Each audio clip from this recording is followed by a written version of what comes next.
Hello, everybody in YouTube land. This is Vladcast, September 2015. Bum, bum, bum, bum, bum, bum, bum, bum.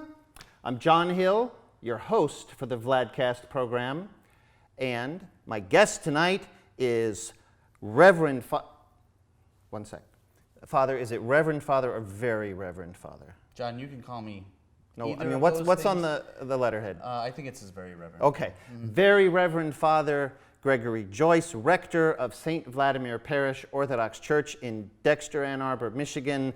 Father, how are you doing tonight? Thank you so much for joining me on the Vladcast. I'm good and glad to be here. It's an exciting Vladcast already, and we just started. Yeah? Yep. I think it's going to be a good one. Well, I am excited, Father. I am stoked. I am fired up. I'm enthusiastic. That's great. About? Well, Father, I'm not going to tell you. Oh. Or at least until you guess. First, you have to guess why I am sporting this traditional Russian, traditional East Slavic type folk costume tonight. Father Gregory, what's your guess? You know, John, I didn't even really notice, but I do like it. And I would guess that there's something coming up at the parish that has something to do with this. Those two things must be somehow related. Is that true? It has to do with the parish? Yes. Then I'm going to say it's our festival that comes up on the 19th and 20th of September. Father. No? For pity's sake, Father. You're not supposed to guess right away. Oh, I'm supposed to guess something else? That's not how we do things in show business. I see. Okay. I should have let it hang You're longer. supposed to say, no, I don't know, and then I'll say, come on, Father, you can do this, and then you make some silly guesses, and you still don't get it, and then I do, and you still don't get it, and then Carl Meyer in the bear suit, we see him poking around upstage, and then you finally guess. I see. I'm sorry. Well, it's okay. But was I right? Yeah, oh, you were good. right. Excellent. Okay. I'm glad. I'll tell you though, we got a lot of work to do before we can take this act on the road. Yes, okay, we probably just do. telling You're you. right. We'll have to do some more rehearsals. Okay, but yes, it is the festival, and as you said, it's the 19th and the 20th, and I think what we should do is you say your three favorite things about the festival, and then I'll say my three favorite things, and then your next three, and then for about 25 minutes, Sure, and then we can go home. I think people will enjoy that. Let's see. My three favorite things are, my first favorite thing is the church tour, because that's what the festival is all about, is getting people introduced to our community, to the Orthodox faith. So that's definitely my favorite. Let's see, after that, I really like the dancing. I think that's really great. And then, maybe this is too broad, but the food. Though I would say those are my three favorite things, the church tours, the dancing, and the food. All right. How about you? I like the puppet show. Yes. For the children. Right. I like puppets a lot. I like the beer. And I like Constantine in his white army uniform. Oh yes, that's right. He does wear that. That is great, and he's right there at the ticket booth too. Right. Yep, that's great. Well, I like it a lot when Father Michael plays the accordion with the balalaika player. That's also one of my favorite things. So I'm looking forward to that as well. Okay. And I know we have some really cool vendors coming because, yes, one of our friends from Goshen, Indiana is coming, and she has really interesting, not just plain old souvenirs, but these are made by artists in Moscow, and she was an artist there, and really, really interesting. So I think that's going to be great too. So artisanal crafts. I think that's a good way to put it. Of a very long-standing folk tradition. Exactly. Yeah. Exactly. Yep, that's great. I like the bell ring. No kidding. Yes. Okay. I think it's great. People really enjoy the bells. I mean, because our bells have the multiple harmonics in them. It sounds so different than bells that people are used to. So I think it's great. That is true. Okay. Many reasons to come to the Absolutely. Slavic Russian East Slavic festival Exactly. in September. No, I think it's going to be great. I'm really looking forward to it, and it's a great opportunity to introduce people to our parish. So, all good. Great. And it's what, the third year, fourth year for it? This is our third year. Okay. This is our third year, and we're excited about it. People have been working hard in the parish, getting ready, volunteering. It's going to be great. All right. Okay, well, shall we move on to other, let me just take a look here. For September, this shouldn't be a very long list. Church New Year, Nativity of the Mother of God, Exaltation of the Cross, Beheading of the Forerunner. Father, when are we going to get a slower kind of month? You know, that was interesting because last time we were talking about August, and there's kind of a lot of stuff going on for a vacation-y month. But now it's September, everybody's back in school, and we have all of these feasts. It's really great, actually. I mean, it is a very busy month, but that being said, it's a really great month. And we have our festival in there too, so just a lot going on. And some other stuff going on within the deanery too that I think we're going to talk about a little bit. So there's just a lot of things happening. Okay. Well, what would you say is the absolute liturgical highlight or peak in September? I mean, I think that really the Exaltation of the Cross is even though it's right at the end of the month, is really probably the most important thing that's happening. This is the feast that commemorates the finding of the cross by the Empress Helen, and it's really a very, very big deal. And it's an interesting feast too because it's always a fast day. So whatever day of the week it falls on doesn't matter. It's always a fast day. This year it's a Sunday, so it's a great opportunity for everybody to come to church and to experience that. It has a really interesting, unique vigil to it. The Saturday before. Yeah, the Saturday evening before is different than other vigils. The structure is similar, but the sort of main moment of the vigil is right at the very end. Whereas for most other vigils, the main moment is kind of in the middle, and we kind of go up at a crescendo and then we decrescendo to the end. But here it's just this crescendo, crescendo, crescendo, and we hit that main liturgical point, and the vigil is over. It's really quite interesting. So what is that peak moment in a regular vigil? Well, I think it would be, for instance, most people are familiar with Saturday evening vigils. That would be the reading of the resurrectional gospel, and then the veneration of the resurrectional icon, which is on the front of the gospel, so that we're actually venerating the icon itself, not the gospel per se. That's kind of the highlight, the height of the vigil. That's during the anointing? Yes, part? right, Okay. exactly. Whereas here, for the feasts of the cross, whether that be this Exaltation of the Cross, which is sort of the main one, the middle Sunday of Great Lent, or the Procession of the Cross, which we celebrated just a few weeks ago in the middle of August, the cross is brought out at the very end of the service. In cathedral churches, even more interesting, there's a special rite which is performed where the bishop exalts the cross, where he holds up the cross, and the choir sings Lord Have Mercy 100 times in all the four directions of the church as he blesses the church with the cross. Wait, 100 times 4 or 100 altogether? No. Well, you start in one place and then in another place, so there's actually 500. So 500 times Lord Have Mercy, and the priests are pouring water over the cross, and it falls down into a basin with flowers, and people take the flowers home as a blessing. It's a really interesting rite, which is only done, as I said, when a bishop is serving in his diocesan cathedral. But not if a bishop is visiting a parish church? Can't do it? I don't know, to be honest. I suppose it's really up to the bishop. All right. But why the water? Why pour water? Well, it's the idea of the cross being a sort of a source of life, as water is also a source of life. So we're not baptizing the cross? No, but it's sort of like using the holy water to bless the flowers as it goes over the cross. It's really a very nice service. So I hope that everybody gets a chance sometime in their lifetime to experience that. But the parish usage is also quite a beautiful service. And so we have a really nice opportunity to have this feast on a weekend this year when everybody can theoretically participate, or most people will be able to participate.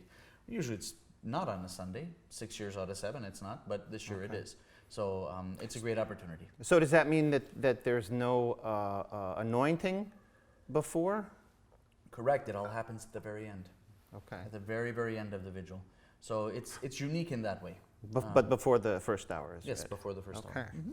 I'm looking forward to that. Good. What too. about, and that's one of the great feasts. That's one of the 12 great Okay, one of the feasts. 12. Now, what would you like to move on to? New Year or Nativity of the Mother of God? Well, they're pretty closely related, I suppose. I think we can tackle both of them in one fell swoop. But here. make sure you explain why, what the connection is. Right. So it's often called the indiction, the new indiction, or the indiction, and this is the beginning of the new year as it was used by the civil authority, sort of in the time of Christ. But also, interestingly, the church understands that the creation of the world was in this time of the year. And September?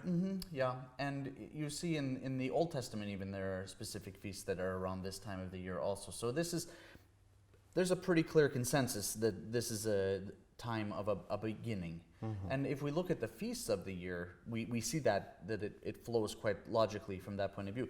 The feast that we celebrated right at the end of August is the Dormition of the Mother of God, the falling asleep of the Mother of God. So the end of that New Testament sequence. The first feast, which falls just after the Church New Year, is the birth of the Mother of God. So we see how the salvation history goes from the New Year, and then we have the birth of the Mother of God. We have the meeting. We have the Mother of God in the temple, and so on and so forth, and it flows through. But the exaltation of the cross is, what's the justification for putting that at the Right, beginning? so that's actually when it happened. But it happened 300 years later. When Christ was crucified, the crosses were just taken away, and it was only when the Empress Helena went to Jerusalem to find the cross, those 300 years later, that it was found. So this is when it actually happened, and this is why it's put here. It's sort of out of order. You might say that maybe that should be right after Pascha or something like that. Or maybe at the end of the year. That's Yeah, could be. Okay. But this is, in any case, this is when it actually happened. So we're able to celebrate it at that time. very good. Beheading of St. John the Forerunner. Yeah, always on the 11th of September. So that great terrorist attack that took place in the United States took place on that day. Certainly, it seems unlikely that the terrorists would have understood that. But this is also one of those feasts that's always a fast day. Doesn't matter where it falls during the week, it's always a fast day. There are only 2 of these feasts in the entire church year. They both fall in September. And no wine, correct? Well, this one, yes, it's really a feast of moderation. I know that sounds kind of like an oxymoron, but the whole idea of the beheading of Saint John the Baptist was that it came from an excess of drink and an excess of celebration. Celebration is good. St. Paul says a little wine for the belly, for health. All good, but in excess, not. And this led to the beheading of St. John the Baptist. So I suppose it being always a feast that has a little bit of a sadness to it because of the beheading of St. John, it's appropriate that those sad things happened on 9/11 and that we can always remember those people that died on that day. This is also the feast of the commemoration of all Orthodox soldiers who have perished on the field of battle. And God willing, by that time, it should be even before then, but not later than that time, we will have a small memorial that we've prepared for all who have lost their lives in service to their countries, and that'll be on the side of the church, and we'll be able to see that right sort of across from the bell tower for people who are familiar with our layout here. So that's the present bell tower. The present bell tower, correct. And so that's something that we'll be also marking on that day. So it's a big day. It's a very big day for multiple reasons, and not the least of which is the tragedy that took place here in America. Well, speaking of outside, I don't know if anybody else has noticed, but it's all torn up and there are huge earth movers and excavators. What, in mercy's sake, is going on outside, I'll tell you, Father? John, it is like a little kid's dream. It is just, so many big trucks. So why don't we let them jump on there and start them up? And Well, because then we wouldn't get a chance. Oh. No. Of course, the excavator has asked us to try to keep the children away for their own safety. But they're insured. I mean, they're insured, but they'd prefer also not for any of our children to be hurt. oh, okay. And as would we. So The phase one of our building plan is underway, and that phase is driveways, parking lots, the civil engineering of basically the water, the Drainage. Yeah, all the drainage that will be for the whole project. There's a So big retention thing that it's they huge, dug out. but you know what? When it's all said and done, there won't be a hole there. Yeah. There won't be standing water there, but they have to engineer it with certain kinds of gravels and sands and all that stuff. And it's better than the church flooding again. Right, exactly. Or the neighbors. You know, the last thing we want is to have this project and then the neighbors are underwater. That's not very good for brotherly relations. Right. So, so the civil engineering is taking place too, and that's what most of the sort of churning up of the earth is. But in any case, so that's all taking place now, and will all be done before the festival. Okay. So that's exciting because what it means is this year we should be able to park everybody on site. No kidding. Yes, in the last 2 years we've had to sort of bus people in. But Father, parking for the festival was I forgot. That is my absolute favorite thing at the festival is Well, working. that goes without saying, John. the parking. You didn't have to say that. That was obvious that you. That was Now your what am I favorite. going to do? Well, you'll still have to park cars though. Yeah. But we'll park them on our field. Okay. So we planted grass in the spring on a big part of the field, which is usually under crops. But we asked the farmer not to do that, and he even kindly planted the grass for us. And so we have a huge parking lot. I'm not sure how many hundreds of cars, 200-300 cars we can put there, plus our 100 parking spots that we have for the parish. We'll have an overflow across the road as we always do with the neighbors who are kind enough to let us do that, but that's going to take a lot of cars to get into the overflow. So that's really exciting. It means that people can pull in, get out of their cars, walk to the festival in like 1 minute. Right. Rather than have to sit in a bus. So that's really great, and we're really excited about that. That is great. And so it's a really exciting time at the parish now. I mean, you never know what you're going to find every week when you come for liturgy. You know, what's torn up now, what's this. But, you know, within a couple of weeks, that's all going to be done. And we'll have 100 lighted parking, well, a little more than 100 lighted parking spots for our parishioners to be able to utilize, and guests as well. That's super. Yep. Okay. And we'll also build a pole barn, but that'll be done probably in the spring. A barn? Yep. We're going to build a barn? We need storage. We need storage. We need storage, and we sort of have things stored all over in people's basements. And by building a pole barn, that's going to give us the opportunity to store everything in one place. And you said a barn. What kind of animals are we going to get? Well, we weren't planning to put any animals in there, but we'll put our truck in there that we use to plow to plow the snow in the winter, and we'll be putting in our whatever tractors we need to use to cut the grass and so on and so forth. So it'll be used. Okay. It'll be used. It's going to be really wonderful for us to have that space. There's a pilgrimage, and it has something to do with like a procession, Correct. a cross procession. That's right. We have really, I would say, an honor in our parish to have our parish be the place where this first ever procession of the life-giving cross here in our diocese ends. It's beginning at the Dormition Romanian Monastery north of Jackson, Michigan, and we're about 35 miles from them, and the pilgrims will walk that 35 miles over a 2-day period. It'll begin with liturgy at the monastery on Saturday morning. That's the 7th, 6th, 5th of September. Then they will walk about halfway, carrying the crosses, banners, so on and so forth, really bringing the faith out to people outside the church.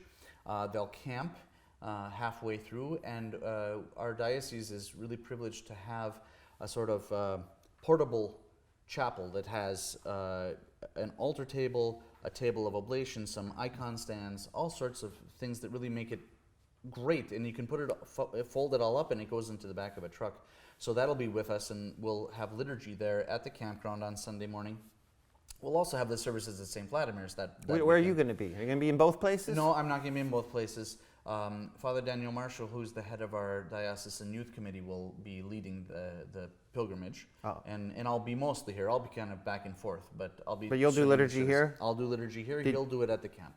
Did you have to flip a coin for that, or no? You were gracious enough to say it's all right, Father Daniel. I wanted Father Daniel to be able to do it the first time. So okay. I think it'll work out well, I think, in that way. So we'll have liturgy there. They'll also have it at the place where they're camping. And then we will, the pilgrims on Sunday, so they'll have liturgy in the morning, then they'll process the rest of the way to St. Vladimir, so the rest of that 35 miles. We'll have an evening service here on that Sunday. But not another liturgy. And Monday, liturgy. Monday. Yep, and that's kind of the end of the pilgrimage. Are the pilgrims going to sleep here in the church? No, they'll sleep in tents. Ah. We'll pitch tents here, just okay. as we are doing on Saturday night into Sunday. They'll do the same thing on Sunday night into Monday. We've had a great response to this. Last time I looked was a few days ago, and we were, I think, 42 people who've already signed up for the pilgrimage. So I think it's really going to be something great and unique, and there's really nothing like that in North America. Uh-huh. It's very common to see such things in Russia or Ukraine, but in North America there's no such thing. So it's really a great opportunity for everyone who wants to participate to be able to do so. Fantastic. Yep, it's great. And September means back to school. Back to school. That's great. Church school begins also in September. We'll have the Malaban for the beginning of school on the first Sunday of September, as is our usual practice. But church school we begin on the 26th of September, and then we'll run all the way through just about to the Western Christmas with a break for Thanksgiving like we usually do. So that's every Saturday at 5 o'clock right before Vigil. Okay. Father, tell me about St. Vladimir Parish Church School. What could one learn? Who can qualify to be a student at the church school? Well, at our church school, you need to be at least 4 years old. And you can be in structured classes till you're 13, 14, about that age. And then we do independent study with teenagers who want to pursue more after that. But by that time, they tend to be somewhat busy, and it's a little harder to kind of corral them for Saturday evening. So from 4 to, let's say, 13, 14. So all of those young people we hope will participate in the school. We focus on law of God, so history of the Old Testament, history of the New Testament, sacraments of the church, so on and so forth. And we think that it's really important to give the young people a good grounding, a good foundation in that. But what's also important is that they're all sharing in that together. So when you have such a shared history, a common thing that you've done together, it really builds bonds between the young people. And in fact, in the oldest class that I teach, we even sort of facilitate that even more by them working together on projects that they present to the class. And then last year, you might remember, at the end of church school, we had a poster fair. The young people had prepared posters throughout the church school year, and then we had the poster fair. So we'll be having something like that again this year as well. All right. Yeah, it's great. Highly recommended. So there's one other thing, if you wouldn't mind talking about. I find it very interesting. It's not in our parish. In fact, it's way, way up north at a, would you call it a sister parish? It's not really a parish. It's in the deanery, you know. Yeah, in the deanery, right? And it's in Houghton, which is way, way up there. Right. In Keweenaw. That's right, in Yep. the Keweenaw. It's So tell us about that. I'll set you up and say that it's a great consecration. That's right. It's a great consecration of a temple, which is a really unusual service for various reasons.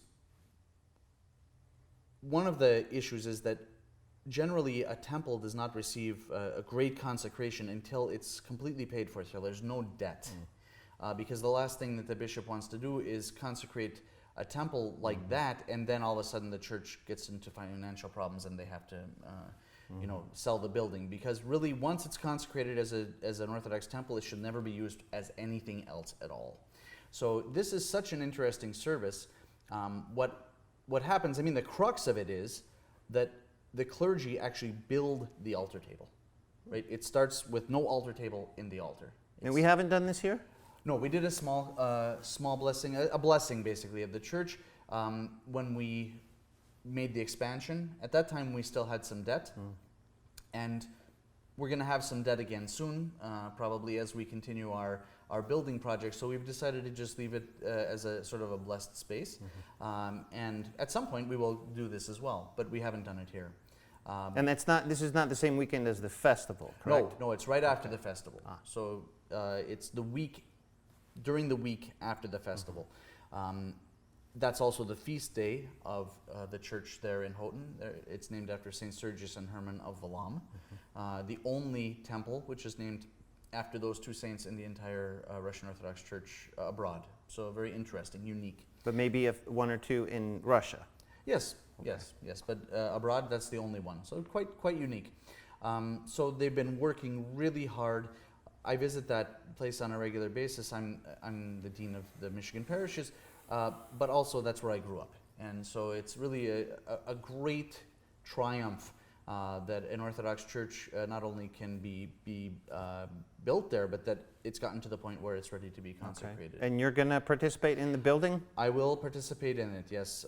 As of now, we have 3 bishops which are participating. Bishop Peter, who is of course the ruling bishop of the diocese, Bishop John of Caracas, who was the priest in Houghton until he was consecrated a bishop, so he's going to be coming back for that, and Bishop Longan of Nugorod-Chanica, who is the Serbian bishop in charge of the Midwest. So that's really great. It's really exciting. I know that the people there will be very glad to catch up with Bishop John. I think they will be too. He made a big impression, and they miss him a lot. Now tell me, so 3 hierarchs, will each one of them drive one of the nails? Actually, it's really interesting because if you look at the service, and the bishop is there in the altar, and it's not that he doesn't do anything, but frankly speaking, the priests are the one that kind of put everything together. You're going to drive a nail? I think so, probably, yes. I would assume that that's the way it's going to work. Is there a special hammer for that, or any old hammer? You know, you use rocks. Ah. You use rocks. And I suppose the most traditional is to use, you know, like rocks from Golgotha, let's say, but that's not so easy to get in Houghton. So they're going to use... They got a lot of rocks in Houghton. They do. So. They're going to use rocks from the lakeshore, which I think is very appropriate. So the altar is assembled by the clergy. It's blessed using holy water and wine, and then it's also the relics are placed into the altar. It's really such a unique and interesting service. The last time I was at one was in Chicago when the cathedral there was consecrated, and I was trying to think before we went on air when that was. At least 15 years ago. So that was the last one that was done in our diocese about 15 years ago. So would I be correct in some way the service is modeled after the tabernacle passages in Exodus, and somehow? Oh, you mean when the Lord gave the instructions? Well, the same concept. You know, it's those things, those dimensions are not followed, but the same idea. Yes, the same idea. And I'm really looking forward to it. I think it's going to be wonderful. There's some people from St. Vladimir's who will be going, and there's still an opportunity for people to go if they want to do that, but they need to do it. They need to let me know right away, because it's so far north that the last week of September is actually the highest color season for that area. So there's a lot of competition for hotel rooms, and so if people want to go, we really have to get them into a room very quickly. Right. And so how old is this service of great consecration? Is it really old? Who knows? Fairly new? It's pretty old. Yeah. Yeah, pretty old. It's been done this way basically as far back as we know. Yeah, so very interesting, unique service, and especially interesting to hear the nails being driven into the altar. Are the doors closed when you do that? Well, they're open and closed at different times of the service. Okay. So not everything is seen, but a lot is. Okay. Yep. But it's all heard? It's all heard. Exactly. Okay. And this takes place before liturgy? Correct. And then what time would you start? Early in the morning? We're going to start at 8 there. The service takes about an hour. The thing is, we do it quite rarely, so you can't go too quickly through it. Can you about rehearse? Well, we all have the service now, and we've been asked to review it, quite closely. But yeah, we can't really do a rehearsal, so we can only sort of read about it. And maybe the altar pieces are somewhat prefab? Oh yes, everything is prefabricated. We don't have to use saws or anything like that. It's all there, but we have to put it together. All right. And so who makes these altar elements? There actually are not that many people. There's a few woodworkers who do this. A good carpenter could do it because it's not a secret. I mean, the dimensions and how to do it are known. But generally, it's people who do woodworking for church, who make furniture for the church, or who build ikonostasis or things like this. And we got that lined up? Yes, it's already made. Father Alexander, who's the rector there, had a relationship with someone who knows how to do this, and so he ordered it from that person. Okay. Father Alexander, the Higher monk there. former Father Innocentia. Innocentia. Correct. Yep. Great. So yep, I think it's gonna be great. Really looking forward to it. Okay. Well, is there anything else that we just have to mention? Wow, in September, I think we've really covered September. I think the one thing I'd like to mention for folks is to kind of save the date for our marriage and family retreat. It's not in September, but we'd like them to save the date. Now it's October 24th and 25th, and we have Father David Moser coming from Idaho, and he's worked as a family counselor for many years and been a priest for many years. And I think it's going to be a really, really good opportunity for our families to kind of be strengthened. So we'll have a special weekend of lectures and opportunities for people to sort of grow spiritually together.